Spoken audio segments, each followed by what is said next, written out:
Good morning, PS17, and happy magnificent Monday. Today is Monday, April 6th, 2020. If everybody could please rise for the Pledge of Allegiance. We're standing tall, we're facing our flag, and our hands are placed over our hearts. Salute, pledge. I pledge allegiance to the flag of the United States of America and to the republic for which it stands, one nation, under God, indivisible, with liberty and justice for all. Please remain standing for our school mission statement. We are here to be literate, innovative, and proficient scholars who will participate in rich academic learning in a nurturing environment where we will rise. This will be accomplished by creating collaborative and supportive teaching and learning systems that involve the entire PS17 community. Okay, everybody, I missed you. I hope that you had a calm weekend. I hope that you got to spend some time with your family doing something different. I know that we've been spending a lot of times with our families, and I hope that you did something different. Remember that we are reading Rotten, Vultures, Beetles, Slime, and Nature's Other Decomposers. So we're going to read this book this week. And like I told you at the beginning of April, we're then going to transition into poetry because April is also Poetry Month. And remember, we're kind of digging deep into some nonfiction and reading about some creatures on the earth and fungus and things like that as we move towards Earth Day, which is on April 22nd. So we learned a lot. Remember, we're talking about decomposition. We started reading about fungus.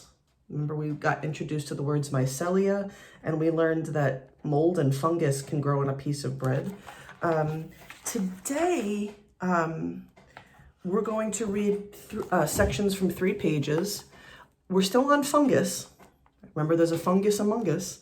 We're still on fungus, and this page here has a picture of like what looks like a wooden ship, and I have a feeling that fungus might decompose wood on a ship, and I'm thinking that there's other things that are made of wood that fungus might decompose.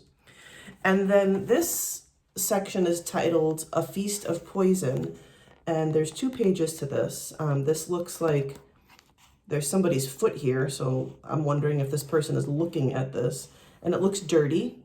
Okay, it looks like there's like oil or like something that's spilled. I'm not sure what this is, but I'm wondering what that is.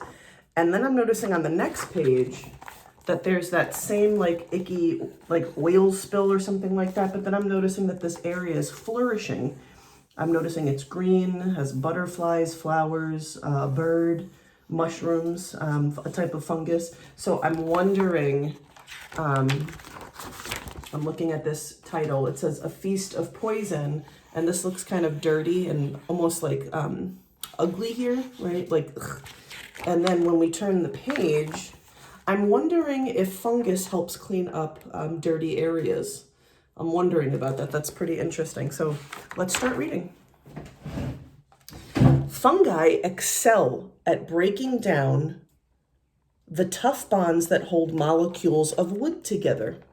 When fungus feeds on a rotting log, it turns the dead wood into crumbly, dark soil called humus, which is perfect for growing new trees. But sometimes fungi snack on other things we really, really don't want them to eat. So this page talks about how on a ship, the fungus weakened the wood so much that the ships often sank. That's not a good thing, because if you're on a ship and the fungus starts eating the wood and decomposing the wood, you don't want to be on that ship, right? So this type of fungus was also often called a train wrecker because it destroyed the travel where the people were traveling. Fungi decomposed the wood of railroad ties and sent trains crashing off the tracks. Whoa. Sometimes fungi are called house wreckers because fungi can soften up the timbers of a house so that the walls collapse and the roof caves in. Uh-oh, I don't want fungus in my house. But sometimes fungi's weird eating habits can be pretty helpful to us humans. Turns out that some fungi are fond of the strangest food of all, pollution. That must be what this is about. So when they say a feast of poison, when the author uses that as the chapter of this part here, as the title of this part here, a feast of poison, I'm wondering if the author was talking about like that fungus eat the pollution. Let's read. Who would want to snack on toxic chemicals, drink pesticide, or lick up an oil spill? Ugh. Humans and other animals would die if they tried to eat such poisonous food, but fungus can handle it. Interesting. So here we're learning that fungus can be harmful, right? Because it eats things that we don't want it to eat. I'm thinking here we're going to learn how fungus can be helpful to us, because pollution is not good. So if fungi can eat pollution, I think that that's a good thing. Let's keep reading. Paul Stamets is a mycologist. A mycologist, say that with me, mycologist, which is a scientist who studies fungus. I never knew that it was a job.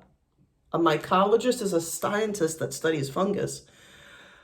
There's a yard near his home that became contaminated and polluted with spilled diesel fuel, and huge patches of the dirt were bare and lifeless, and it smelled like oil. Scientists have a name for that, and it's called brownfields, because I guess the fields turn this color, brown and gray. Paul knew that fuel oil is made of hydrogen and carbon atoms that come together in much the same way as they are in trees. Could fungi break petroleum oil the same way they take wood apart? Well, I'm thinking that he's going to do an experiment. Let's see, because that's what scientists do. Paul and some other scientists sprinkled a pile of diesel-contaminated soil with spores from oyster mushrooms. Another pile the same size wasn't treated with spores. Both were covered up with like a blanket or a tarp. What would happen? Let me recap, because that was a lot of information. So there's a scientist, maybe that's the scientist's foot. This scientist is a special scientist that studies fungus, and that name is mycologist. I wonder if some of you will become a mycologist one day. And the mycologists got together and they created an experiment. They took two areas that were polluted, and in one of the areas that was polluted, in one of the polluted areas, they put some fungus from mushrooms.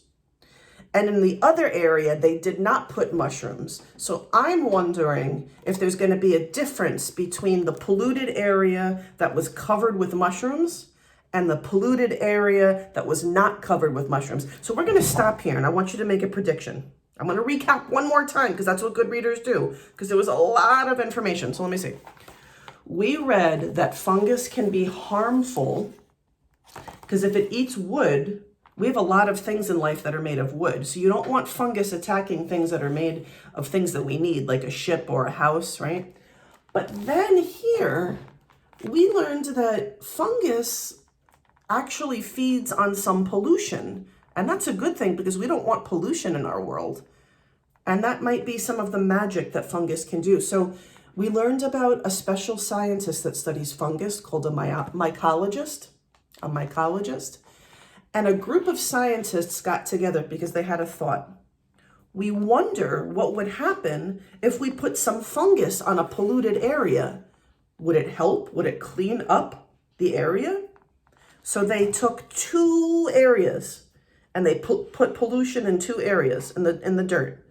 In one area, they put some fungus there and they covered it up.